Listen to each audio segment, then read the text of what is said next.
Lock 07 in Oswego, New York. It's one of our 57 locks, and it's just south of the south shore of Lake Ontario. The lock is a large structure. It's 300 some feet long by 45 feet wide, and the lock was built in 1914. As significant features in our system become deteriorated and the maintenance needs increase and increase, there comes a time where we have to repair it. Otherwise, the risk is increasing as well for our customers, and we're spending more maintaining it. So we embarked upon a project to rehabilitate the lock, and the project is a multi-year project with a completion in June of 2020. And the work, in essence, gets completed over 3 non-navigation seasons. The scope of the work last year was obviously the large cofferdams were set on either side of the lock. The majority of the work occurred on the upper end of the lock.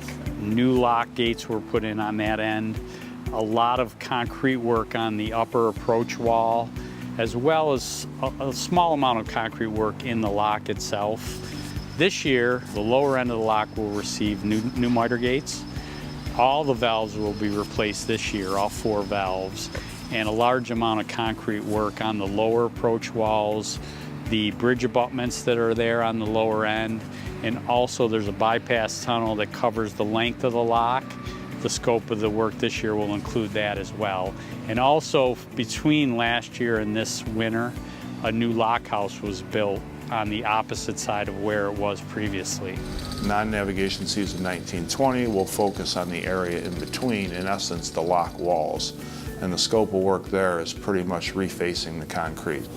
There's lots of assets that the Canal Corporation is tasked with managing, and understanding the entire scope of our assets and ranking or prioritizing and determining what the next 5 years will look like in terms of our capital program, that itself is a challenging task. Lock 07, its condition, its importance within the system, put it near the top of the list. At the end of the 3 years, when this lock is completely done, the users of the system, when they pull into this, it's going to be a brand new lock, a brand new lock house, just a great experience. I think they're going to be very impressed. Lock 07, as well as the pump out work that you see across the state, both of those are good examples of the canal's commitment to prolong the life of the canal and make sure it's there for the residents of New York State.